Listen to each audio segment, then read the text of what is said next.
Halo bos, balik lagi bareng aku Berio WB. Dan kita masih bersama Zona Kriminal.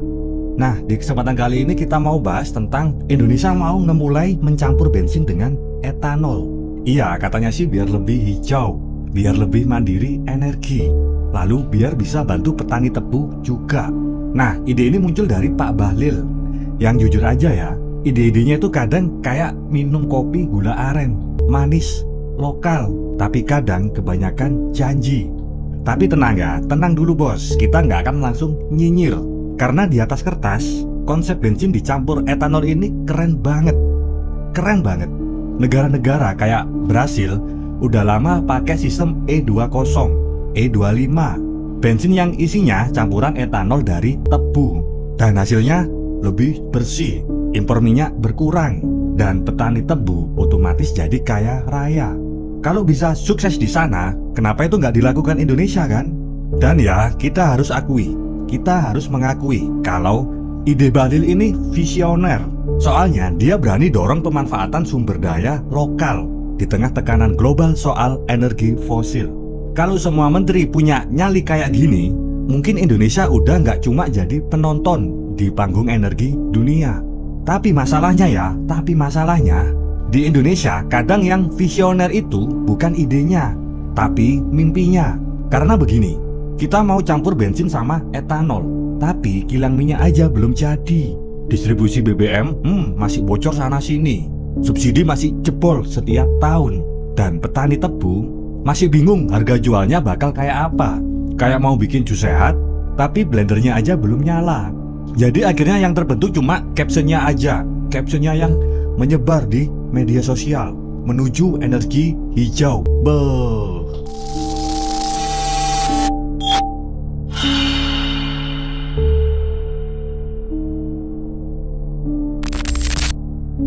Sekarang kita bahas Bahlil dulu.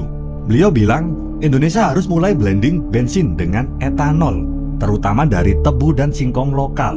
Visinya sih untuk ngurangin impor bensin, bantu petani, dan dorong industri bioetanol nasional.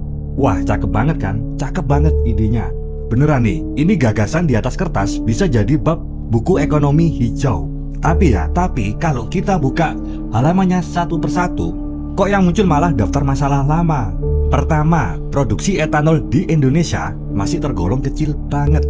Kebutuhan etanol buat blending aja bisa tembus jutaan kiloliter per tahun. Sementara kapasitas produksi dalam negeri baru segelintir, dan sebagian besar dipakai buat industri kimia, bukan bahan bakar. Lalu yang kedua, infrastruktur distribusi masih belum siap. SPBU belum punya fasilitas blending, pipa distribusi masih belum disesuaikan, dan harga etanol sendiri masih lebih mahal dari bensin.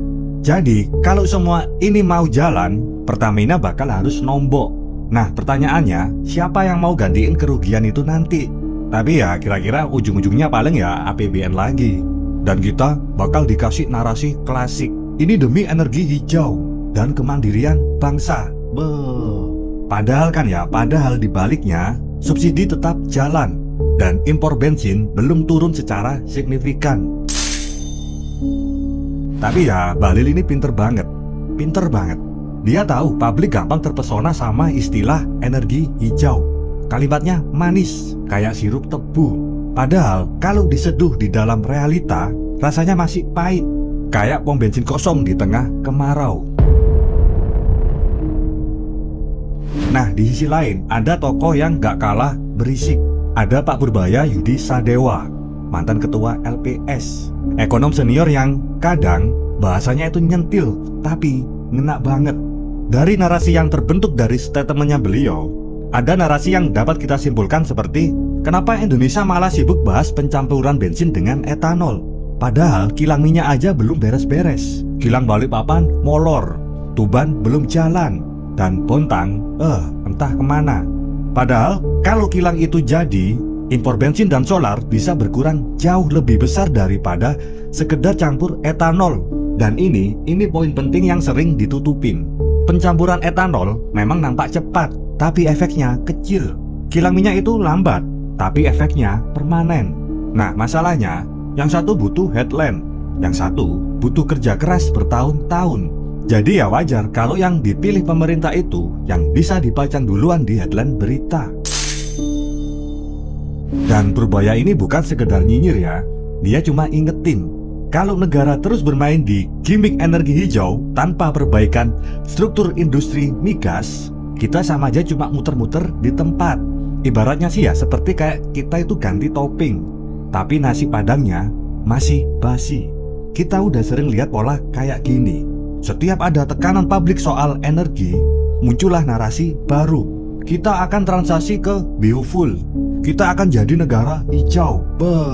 Padahal ya di balik layar, kilang kita itu nggak nambah, pipa nggak panjang, dan impor malah naik terus karena konsumsi bensin rakyat nggak turun-turun.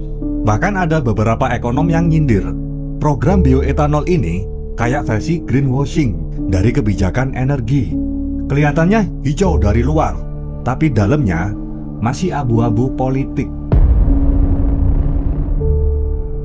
Jadi ya, kalau mau jujur, Indonesia ini emang paling jago buat bikin campuran. Campuran bensin sama etanol, campuran janji sama realita, dan campuran politik sama ekonomi. Dan entah kenapa, setiap ada ide baru, ujung-ujungnya balik ke pola lama. Ada niat baik, tapi nggak dibaringin dengan kesiapan infrastruktur. Ada konsep besar, tapi eksekusinya dikecilin, biar muat di laporan kementerian. Jadi ya, wacana Bahlil dan kritik Purbaya ini sebenarnya dua sisi cermin yang sama. Yang satu bicara cita-cita hijau, dan yang satu bicara realita hitam.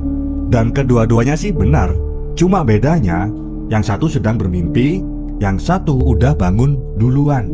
Dan kalau boleh saya simpulkan, negara ini belum kekurangan ide. Yang kita kekurangan cuma kejujuran. Kejujuran untuk bilang bahwa kita belum siap. Bukan karena nggak bisa, tapi karena sibuk cari sorotan. Jadi ya, selamat datang di Indonesia versi campuran premium. Bukan cuma bensinnya yang dicampur, tapi juga logika kebijakan dan ego politik di dalamnya. Dan semoga kali ini kita nggak cuma campur bensin, tapi juga campur akal sehat dan keberanian buat jujur. Aku Berio WB.